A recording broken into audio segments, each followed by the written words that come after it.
The broadcast is now starting. All attendees are in listen-only mode. Welcome, everybody. My name is Megan Cox, and I'm the Marketing Manager at Curinos. Thanks for joining us for today's webinar, Consumer Lending in Transition, the Impact of Falling Rates.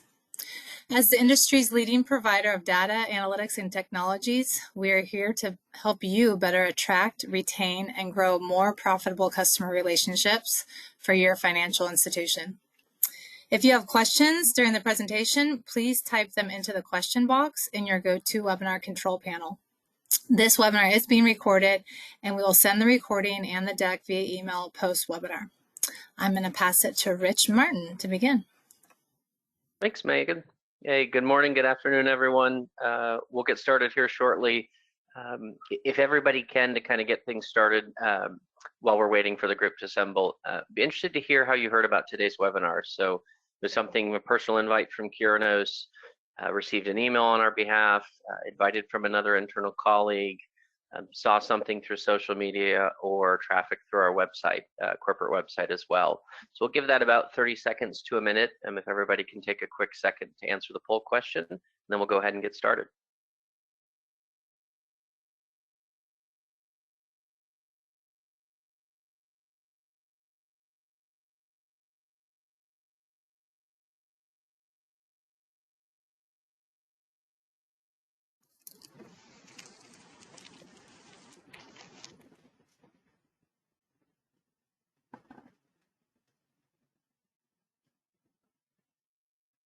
Okay, so it looks like the majority of the group either invite from another internal colleague or received a direct email from us. So very helpful for our side to certainly have that.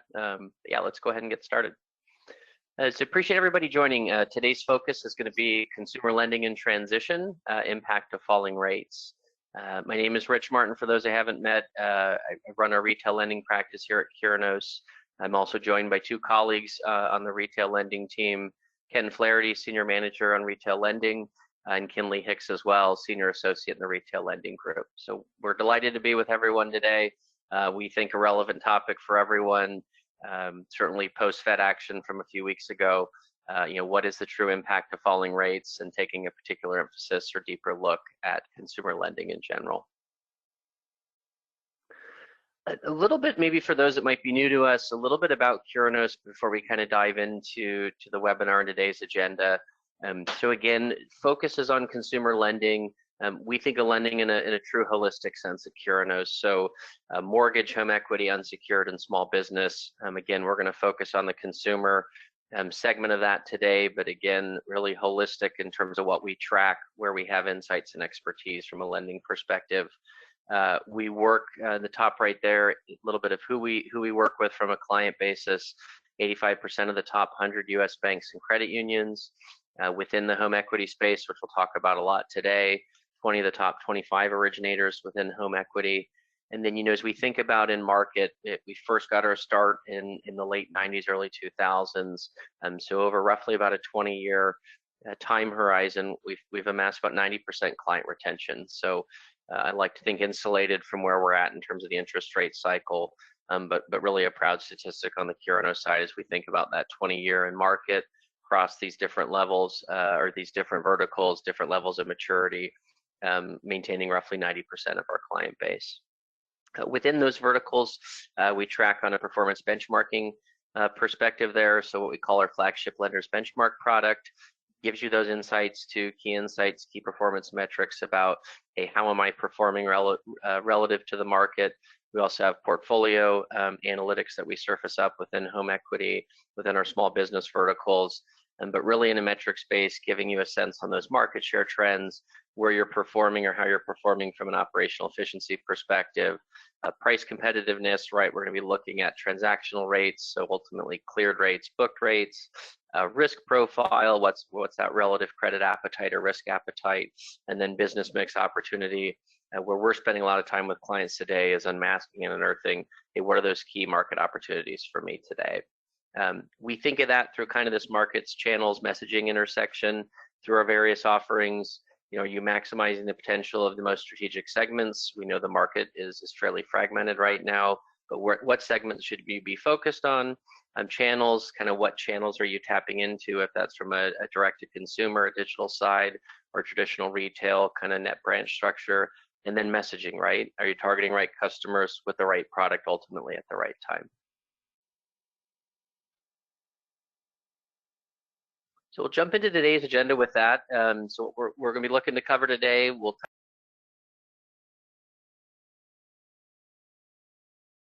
vertical level. We'll talk, as evident by the title, what's the impact from falling rates? Do we think about that differently across different asset types or collateral? Balancing credit risk across those profiles, right? What are we seeing? Any emergent trends from a credit risk perspective? Some of those portfolio analytics will come in to help there. Are we seeing potential cracks within different collateral types? And then ultimately kind of wrap up the discussion today with the 2025 strategy. As we look into 25, what opportunities are we seeing? How might those align with some of the same opportunities or different opportunities you see on the client side? So with that, I will turn things over to Ken. Great, thanks, Rich. Good afternoon, everyone. So I'm going to make the market overview just a brief segment of our discussion today. I want to really set the tone, but really have some great views, some great talking points for us all to consider, as your takeaways today of just what's really going to be the impact of falling rates.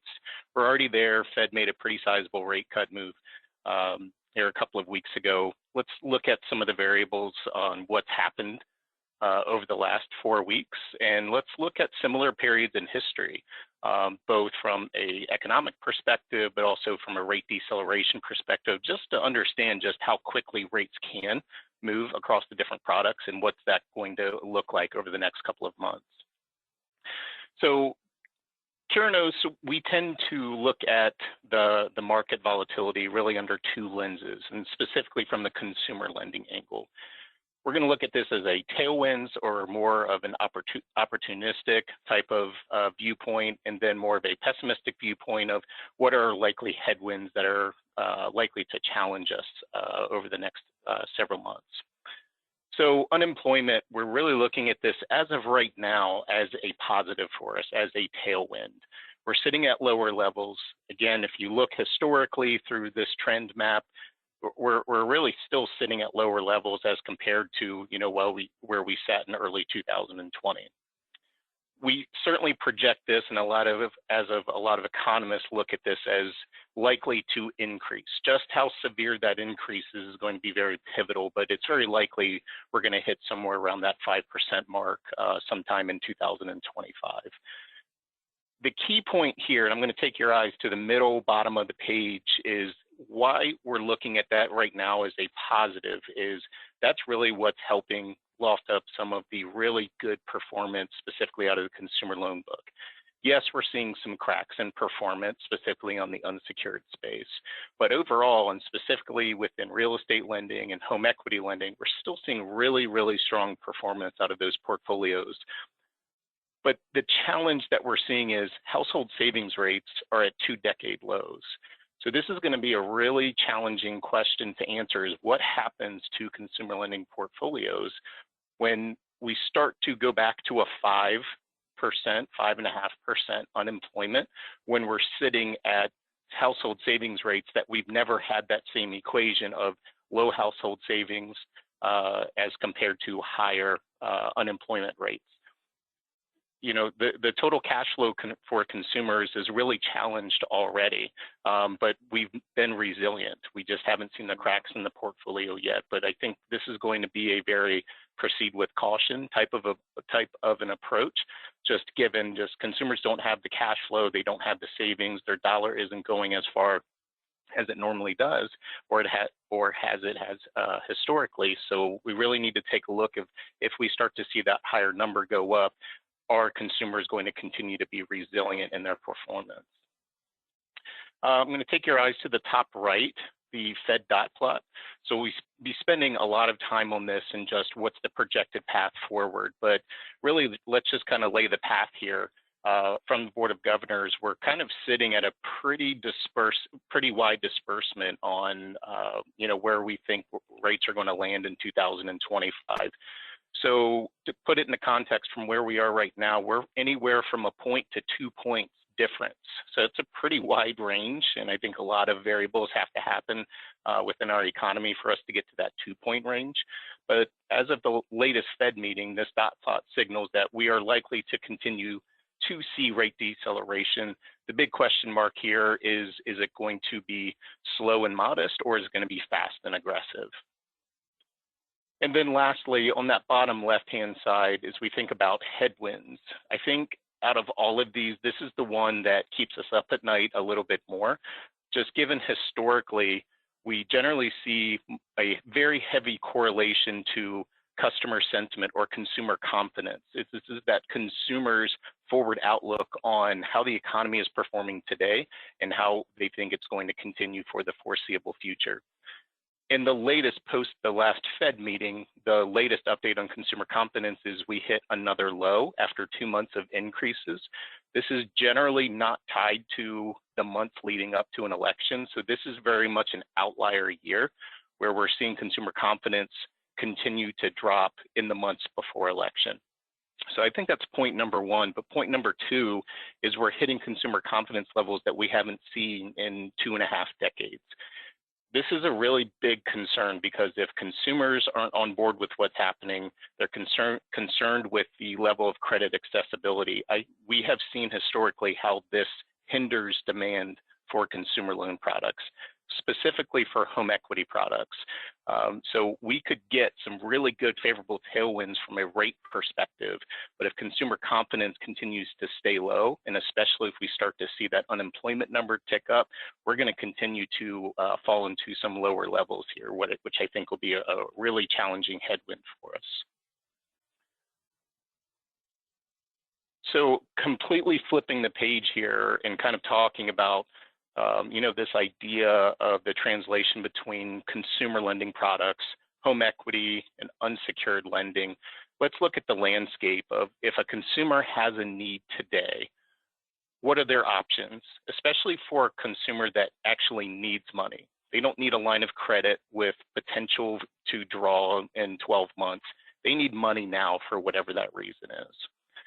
And if you look at the average cycle time, so kind of cash delivery fulfillment process, for all of your real estate secured products, you're well above 40 days. So just think about your customer, or think about your credit union member, and if a customer really needs that money immediately, waiting in line for 40 days just really isn't feasible. As compared to unsecured products, and we're going to get into some of the rates here in a moment, but unsecured products certainly are not going to have as attractive of a rate. But if you can get my money within hours, 2 days, I become very fee and price agnostic at that point, and I'm looking more at the idea of I can get my money faster. This might be a temporary Band-Aid for my needs, but waiting in line for 40 days is certainly not going to be advantageous to my family's needs immediately. Maybe this is a kind of a post-wrapper or something I do later down the road, but I need my money now and I need it fast. I would also throw in there that consideration of non-traditional lenders and fintechs that have made a significant impact on both the unsecured and home equity business over the last few years. I kind of put them at that same bottom tranche there with unsecured products. Is they're delivering a similar product, but a much richer value proposition, delivering funds faster to the consumer, but it's certainly not as compelling from a fee and a price standpoint. And this is where we see a lot of those values and a lot of that historical price elasticity fall out the window when it's I'm really less sensitive to rate if you can get my money with the time frame that I need it.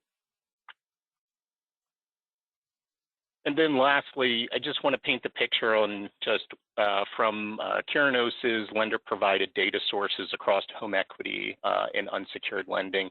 Just here's our snapshot of that really kind of helps support some of that macroeconomic slides that we saw before. 2022, we saw huge growth, and we're all sitting there saying, well, 2022 was a huge growth year. 2023 is going to be even bigger, and we were all wrong on that front. And I think just the heavy rate escalation and just hitting rates where consumers have never seen before really pent up a lot of that likely demand or likely buyer.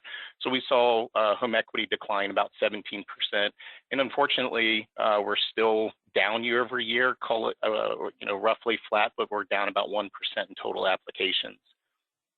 Unsecured actually had 2 really good growth years back to back in 22 and 23. So I think of that 22 with a lot of unwinding of credit boxes. So this was less on the rate favorability and just more on making credit more easily accessible. And then 23, we continue to see that grow. Year over year, again, let's maybe be fair and call it about flat, but we're just slightly down about 2% in the total demand or applications that we're seeing on the unsecured product. But as a result, we're kind of seeing lethargic application or growth in application demand across the products. And as a result, we're seeing declines, pretty material declines, and even more so than we saw in those application numbers that really should be a bit more telling on pull-through levels are also declining. And this very well is very tightly aligned with DTI. We have not seen a lot of lenders shift out their DTI or their credit box from that debt to income perspective, knowing that more consumers are going to fall in those upper tranches, but just really haven't seen a lot of lenders expand their credit appetite to go higher in the DTI box, knowing we've got higher rates, we've got more stressed cash flows. That's just generally going to push consumers into those higher tranches. So I think it's going to wrap up our market segment. I'm going to transition back to Rich, and we have something pretty unique here that kind of do an exercise with our attendees here on a customer scenario. Anybody that was at CBA or Consumer Bankers Association here back in March of this year might see this as a little familiar of an exercise, but we got great feedback on it, and I think is very relevant for today's conversation. Going through a customer scenario that Rich is going to walk us through, and there's going to be a polling question at the end. Yeah, great. Thanks, Ken. So yeah, we'll dive into, again, to Ken's point, he talked about at the introductory slide on Curinos, right? This goes back to the messaging piece. Are you targeting the right customer with the right product at the right time? And so painted kind of that situation here. So got a married couple in the early 40s, high and increasing household income, both on fast track career paths. Monthly expenses are very high. And most of that budget with kind of that expense basis is allocated to mortgage, 2 auto loans, credit card debt, and student loan debt. In general, they don't trust banks, like the idea of using non-traditional depositories for their banking. At least one of them, I think you typically have in any relationship, one of them considers themselves highly proficient in consumer finance products, adhering to the advice given by the great and infamous Dave Ramsey on his podcast. A couple finds themselves in need of a loan for a large unexpected expense, and plan is to repay that loan as fast as possible. That's kind of the customer scenario. Profiling the customer there on the right, a little bit, mentioned early 40s, giving you some level quantification of household income, roughly about $250,000, monthly spend moderate, obviously a high debt burden that I covered. They are an existing homeowner, consider themselves proficient in terms of financial savviness. Dave Ramsey is the trusted source there. Current banking products, the checking, savings, and credit card, and then current need, again, going back to the situation, large unexpected expense. So with that in mind, we'd like you to consider the poll question, which is kind of 2-part here. Which product do you think is best suited for these borrowers? A home equity line of credit, commonly known as the HELOC product, home equity installment loan, closed-end second, commonly known as a HELoan product, or lastly, an unsecured installment loan. So we'll give that about 30 seconds or so, give everybody a chance to answer that question. I think that's going to come up under 2. So I think we got to wait for the first poll to close, and then you'll see a second one pop up. So Megan, I'll let you navigate that as we see everybody finishing up the first. But as everybody's answering that, this was purposeful, right? This was a very specific use case of thinking about they need money, but we're not sure what it's for. And you're dealing with a consumer that they really don't like banking in general. They get all their advice from Dave Ramsey. I'm not sure if that's a pro or a con, but it is what it is. But what's the ideal persona from a product perspective that you would think is best fitted? And then secondly, as Rich mentioned, how about your lending institution? And we're just curious if there's a separation here of, I think this product is right, but from a lending perspective, we would want this customer in our portfolio under a different type of product. So it looks like before we transition to that second poll, so about 81% of the audience, maybe with a home equity bias here. We didn't look at detailed of who's attending. Maybe we just have a larger home equity contingency, but roughly about 81% thinking personal view, hey, this situation, this customer would be best suited for a home equity product.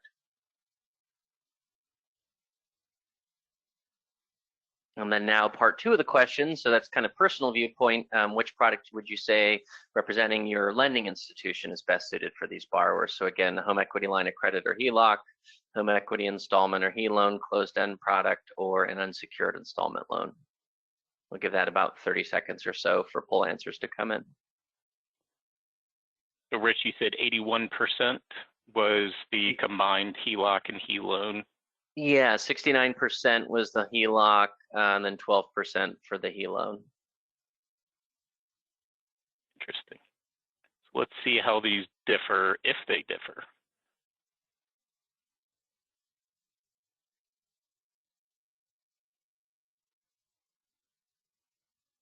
Give it a few more seconds. So overwhelmingly actually shifted even a bit more in favor. It looks like HELOC is the prevailing product recommendation here.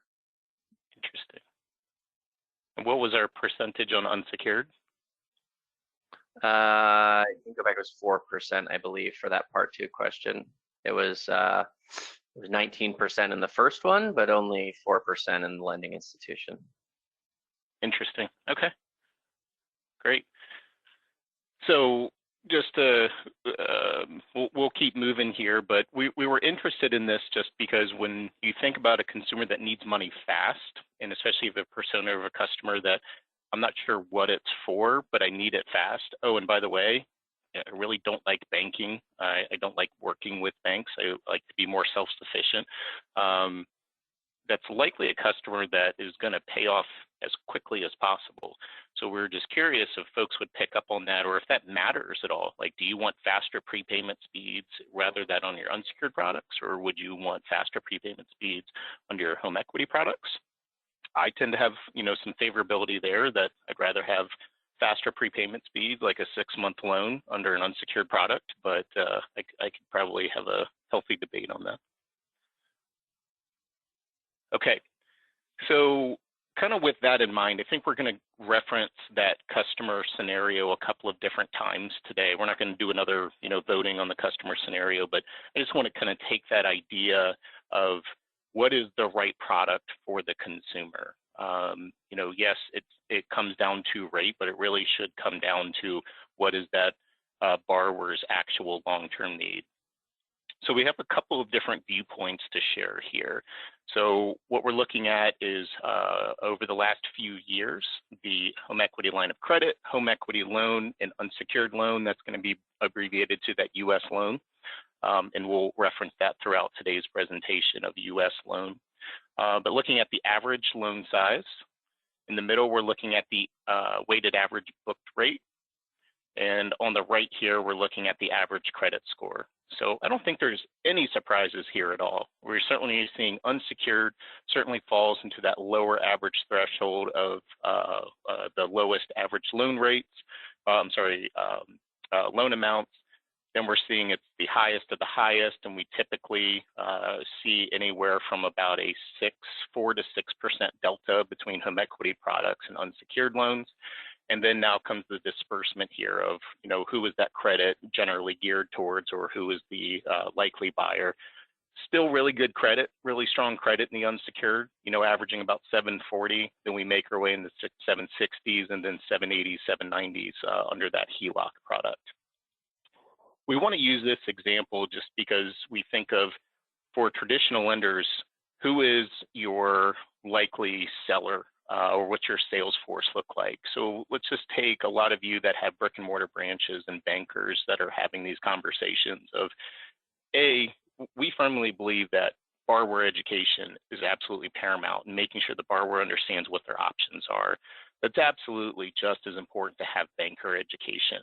So we're not just looking at home equity lines of credit when we're talking only lines of, or when we're talking loan sizes of 100K or more, or vice versa. We're not just having a rate conversation and it's despite everything else of this is the best product for me, when I might have a customer that really doesn't like banks and wants to pay this off as quickly as possible.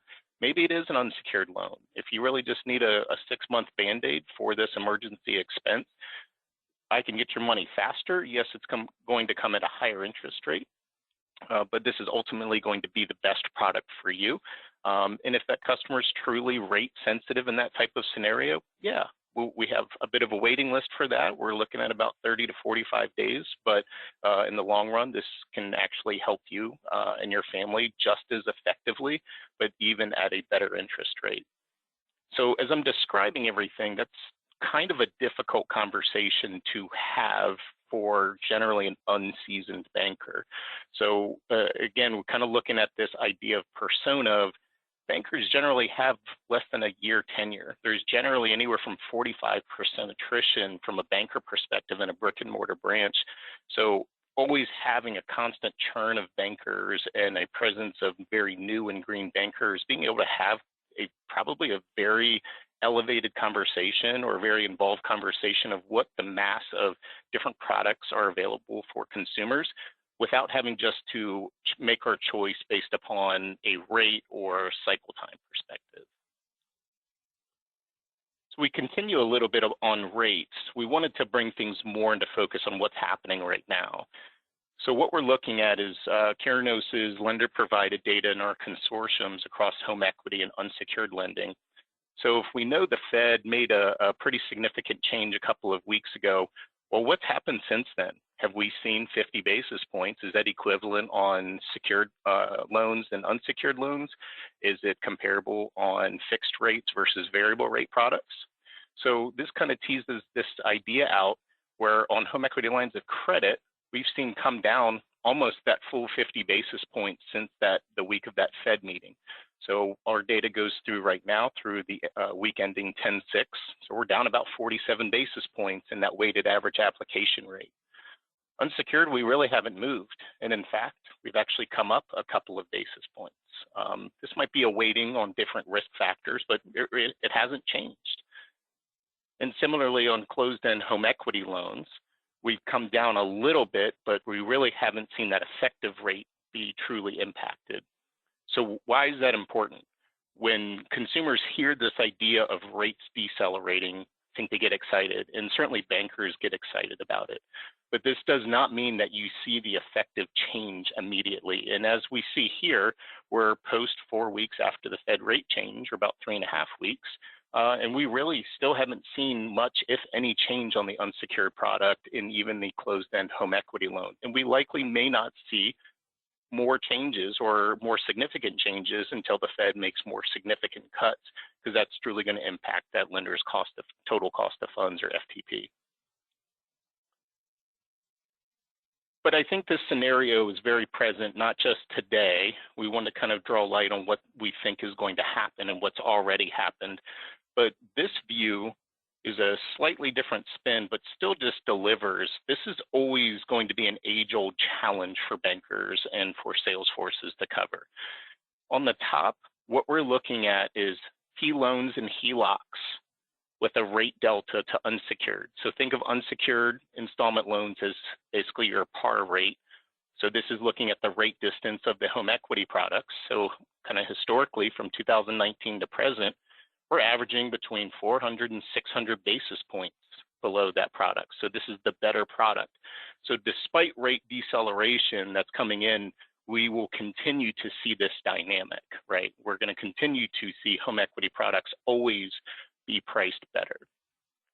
If we look on the bottom, now this is taking unsecured out of the equation and being replaced with the first mortgage cash out. So we typically consider the first mortgage cash out product the alternative cash out vehicle.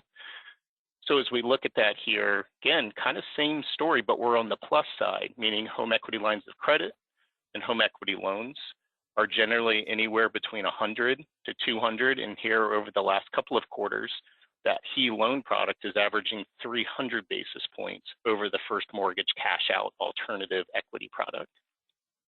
That's really important because, again, for so many homeowners that are in an equity-rich position right now that are sitting on 3, 4, even 5% rates, it's one thing to look at, oh, I shouldn't look at a home equity because rates are 200, 300 basis points higher.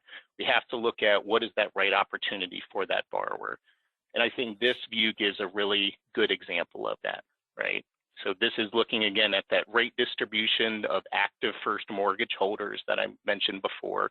So I think that the exact stat is we're sitting at about 67% of existing first mortgage holders hold a rate of I believe that number, yeah, 4.99% or below, or sorry, 4.5% or below. 67%, so it's pretty significant.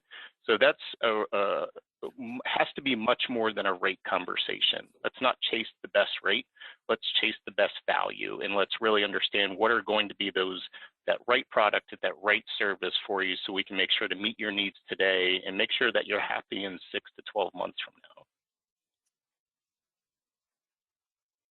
A couple more that I'll share, and then we'll continue to transition here. What this is looking at, think about that same time frame where we were looking at rates of the rate transition over the last couple of weeks from the last Fed meeting. But this is looking at the last, let's just use air quotes, of normal rate deceleration periods. This would have been 2019.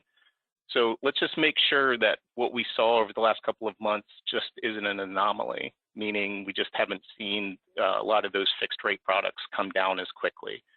Well, in the last normal environment outside of COVID, when we saw some rate deceleration, that Fed funds rate here in July of 2019, about 240, came down to about 150 basis points through November.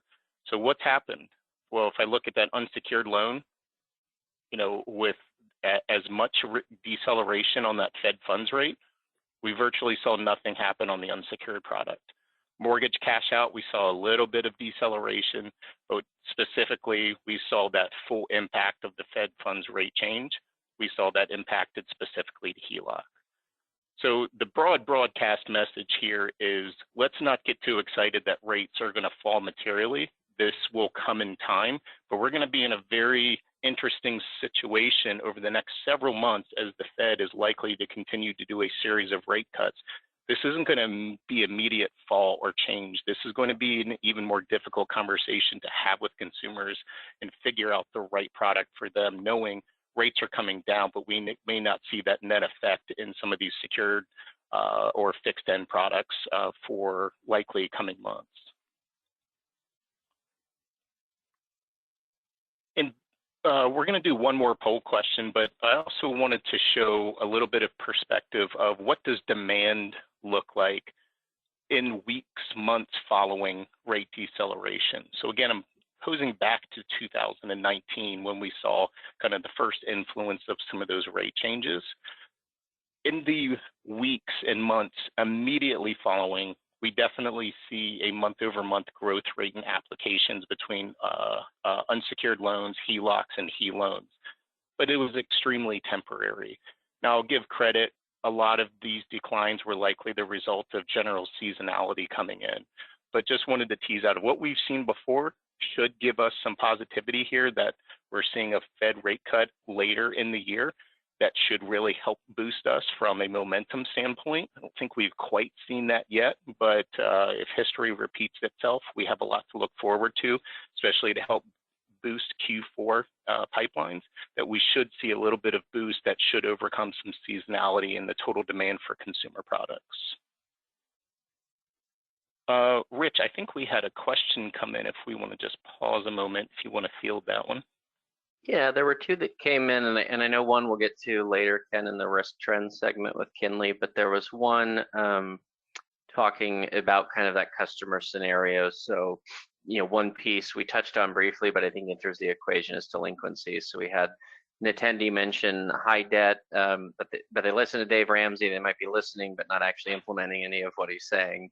But mention, look, the delinquency piece on my unsecured portfolio is significantly higher, where I have next to zero delinquency on home equity. So again, I think delinquency plays into it, not from the borrower perspective, what they'd be considering, but certainly from a lending institution perspective. But we'll talk later on kind of those relative differences in delinquency and kind of what we're seeing from a trend perspective. Other question was actually around cycle time expectations. Is there any Curinos research that explores kind of what the expectations are? You talked a lot about rate. We know speed and convenience plays into it. So something that we definitely could probably take offline, follow up with a particular attendee on, but yeah, something we look into kind of more on our channels side of our businesses here at Curinos. We do some shopper insights as well, but yeah, certainly something I think we could share more detail around. Yep, absolutely. All right, let's do a quick poll question. This will kind of help finish up this section and help catapult Kinley into our next section on balancing credit risk, speaking of which. So if we could fire up that poll question for our audience. What we want you to answer is this: how much of an impact will rate deceleration have on 2025's home equity and unsecured installment loan demand? Thinking back, maybe we should have put this question before we gave you the answer of what's happened historically. But just kind of what's your gut thought here? Number one, some, but other factors are going to hinder demand. 2, rates would need to fall much, much lower and faster for demand to return. Or 3, you're very positive and 2025 is going to be a record year for consumer lending as a whole. Which of 3, which camp are you in?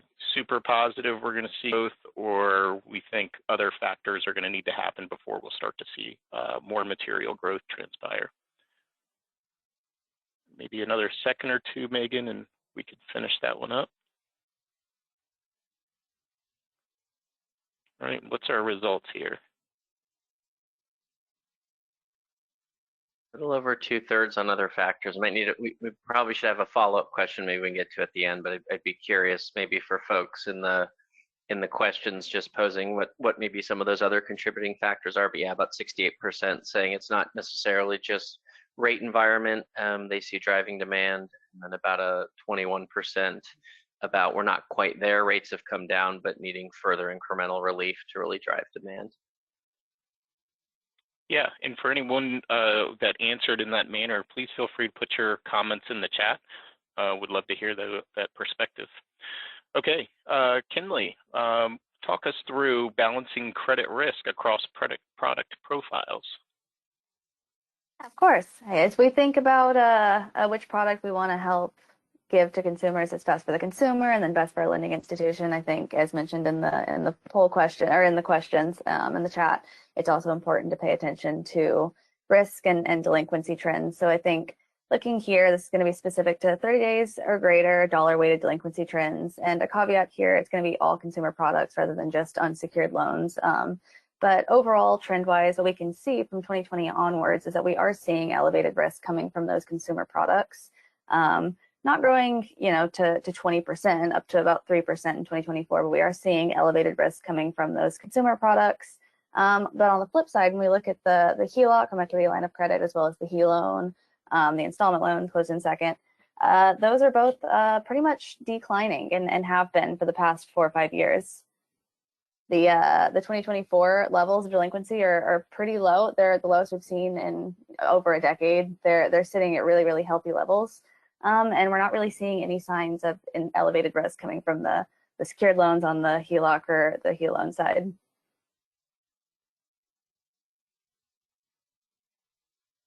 Part of the reason of that is when we look at the home equity side compared to the unsecured side on the left and the right, the stark difference when we're looking at credit distribution of booked volume. A heavy distribution on the home equity side is going to be coming in from 780 plus credit score customers. And those folks tend to have the lowest likelihood of delinquency. So you see, 2020, 65%. A slight opening of the credit box for 23, 24 as we saw a lower demand, opening a little bit of the floodgates, not to a high degree, especially when you look comparatively to the unsecured side. But you look at home equity and it's still half of all volume, a little over half of all volume is 780 plus. So part of the reason that we see really, really healthy, really low delinquency levels on the home equity side is just there's a much lower credit risk tolerance versus the unsecured side. And you can see almost a quarter of all volume is coming in through those sub 700 credit score customers. So part of what's going to drive higher delinquency rates on that unsecured product is going to be just the higher distribution in some of those lower credit score customers.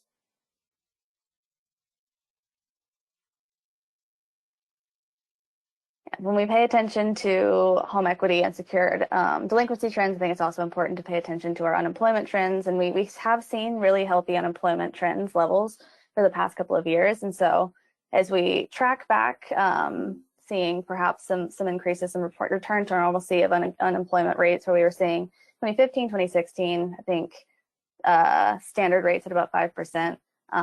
It begs the question, if unemployment continues to go up as the Fed is signaling perhaps some worry about the unemployment trends, where they feel inflation is under handle at this point, they are signaling that they have some worries about unemployment trends.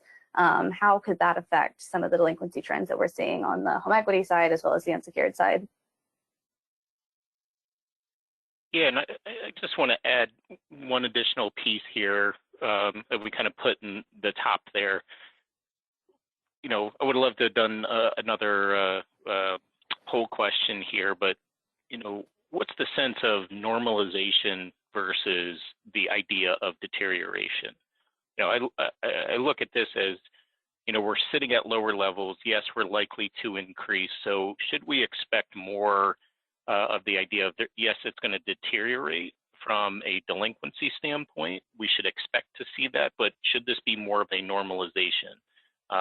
Meaning we're just sitting at lower levels, so any basis point increase in delinquency feels like the world's on fire. Not necessarily, just because we've had it really good consumer credit portfolios performing for the last several years, even through a pandemic. So Kinley, I'll flip here, but I think it'd be really good to tie that idea in on normalization versus deterioration, because I think we have some historical delinquency views to share. Yeah, I would add too, Ken, before we do, I think that's an important point. I mean, we understand the Fed is data dependent. They've been very explicit in that. The adage, don't fight the Fed. But I think the problem, to your point of normalization, deterioration, specifically in unemployment, they've been very inflation focused, dual mandate from the Fed. Now they're looking on the other side of the coin with employment but what happens when the data you're dependent on is volatile? And you see that in the September release in the employment report non-farm, where you actually get a reversal of the trend.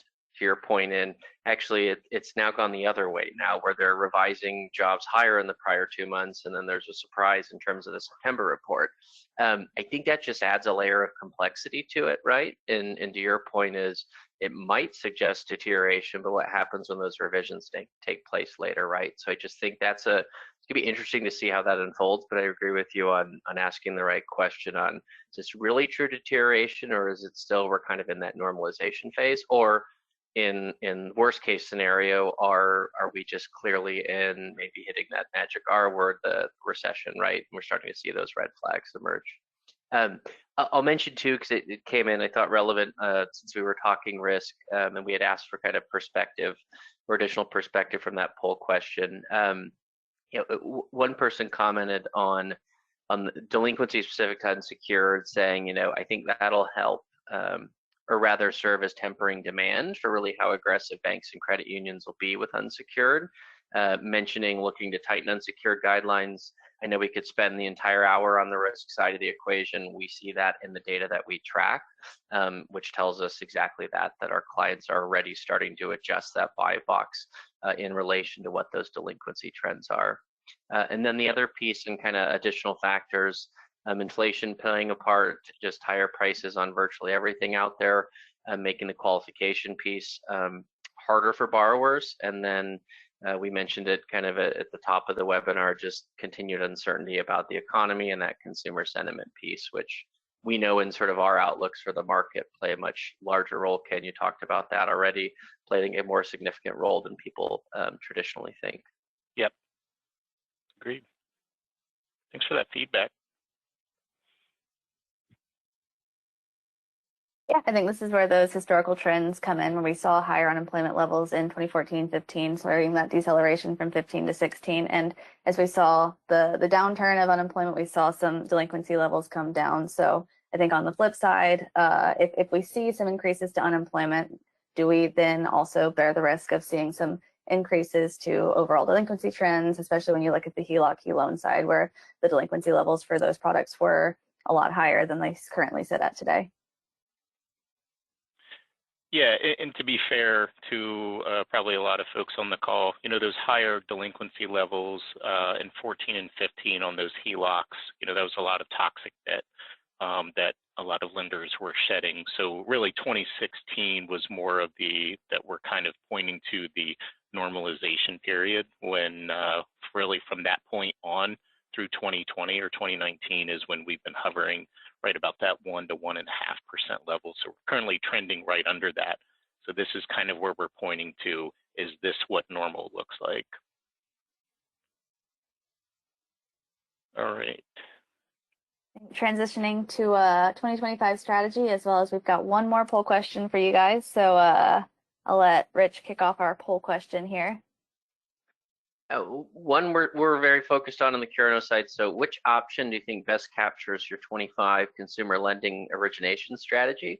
So it's going to be your primary focus. Is it debt consolidation, payment relief, home improvement, how traditionally, you know, consumers might think of the traditional home equity products, large purchases, both planned and unexpected, or retention strategies? So we'll give that about 30 seconds or so to come in so we can see results.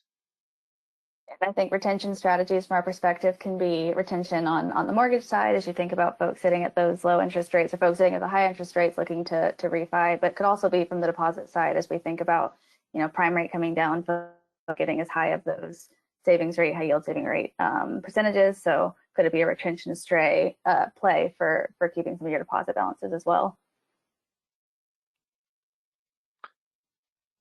All right, kind of a mixed bag here, but all right. So 39%, actually, personally thought debt consolidation might come in higher, but 39% saying debt consolidation is the best option or focus. 18% on home improvement, 3% large purchases. So maybe perhaps everyone that was going to look to, you know, make a large purchase potentially already has. And then retention strategy is about 39%. So roughly even on the debt consolidation and retention strategy answer. Yeah, I feel like now looking at some of those questions that came in, Rich and Kinley, we probably should have prefaced this with if delinquency rates hold, because a lot of what I'm seeing here is the appetite is really dependent upon the performance, which is exactly what we're pointing to, is if we likely see worsened performance in portfolios, is this just going to contract the credit box and make credit even more difficult to obtain, therefore suppressing some of those that likely demand that's headed our way with lower rates?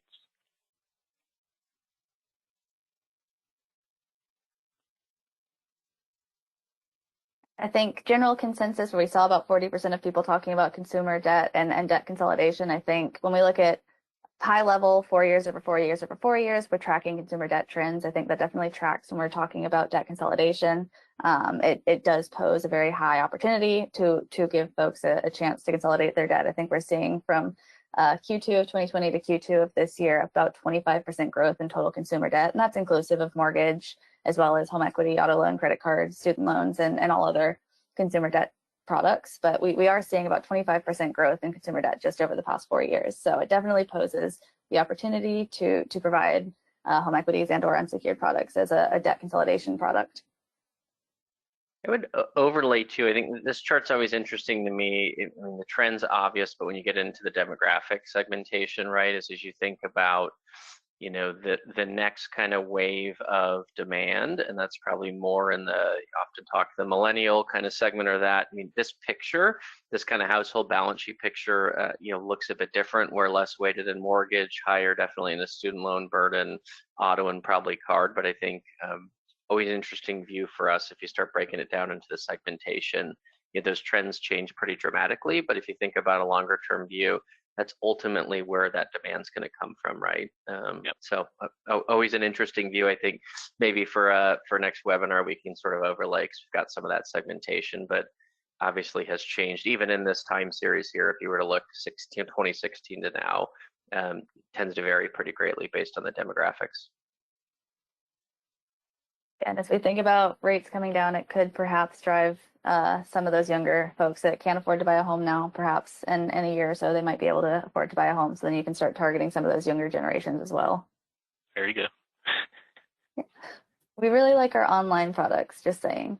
But just at a high level, again, we're talking about what is the best product for the consumer. When we think about what are consumers spending money on, there's really, from our perspective, 3 types. There's essential spending, there's optional spending, and then there's planned spending. So I think when we were talking about the customer scenario earlier, it was an emergency, they needed money fast, that would fall under essential spending, something they need the money really fast, they don't have cash flow to cover it, and they need something quick to cover a large expense.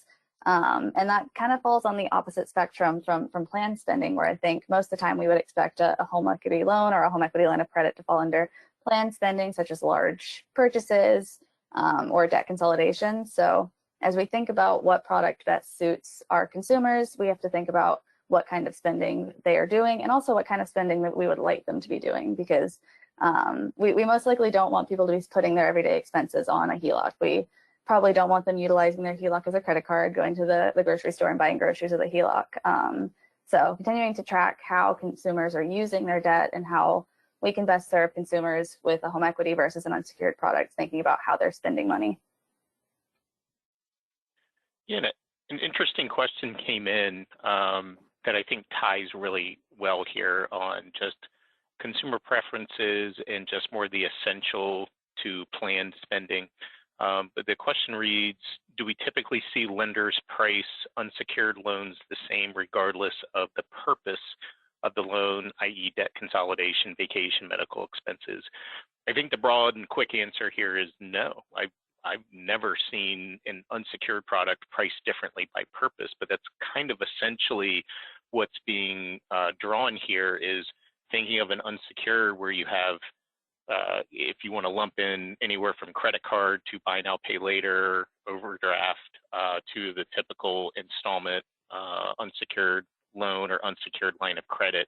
Those are obviously, different value props, but essentially addressing the same need, which is an unsecured product or an immediate, low dollar unsecured need.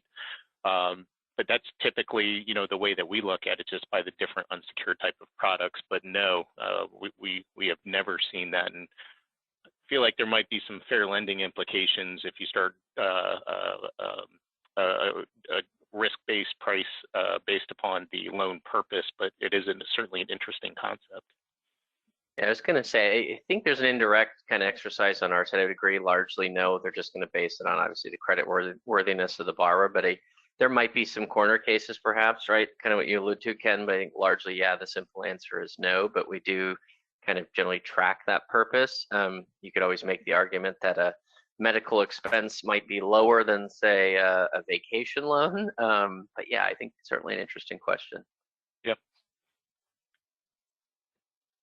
Yeah, I think that definitely ties in to our last slide for y'all content-wise, looking at total disposable income, like inflows and outflows. And I think consistently what we've been seeing for the past year and a half, almost 2 years, is that a large proportion of the disposable income goes towards services rather than goods. And we've been seeing over the past year, when you look from January of 23 to June of this year, our distribution on disposable income that goes towards goods has actually declined. So we were at about 31% just as a country in goods spending. We're down to about 29%, whereas services have held pretty constant. So as you think about what you want people utilizing current or typical lending products for, a HELOC versus an unsecured loan, keeping in mind what the purpose is. Are they going towards goods or are they going towards services? And you can track the personal savings rate continues to be a fairly small distribution of the overall total disposable income. But as you track that consumer debt line on top of the overall total disposable income, we can see if you track from the end of 23 / the beginning of 24, it's actually kind of leveled out. It's holding fairly flat. It's up a little bit, about 0.5%, but overall total consumer debt excluding mortgage is about flat, about 0.5 percentage up. So it could pose as an opportunity to encourage people to go ahead and start looking for debt consolidation as we've kind of hit a bit of a flattening of that curve, and we're not seeing expansion of overall consumer debt as to as high of a degree as we've been seeing for the past couple of years.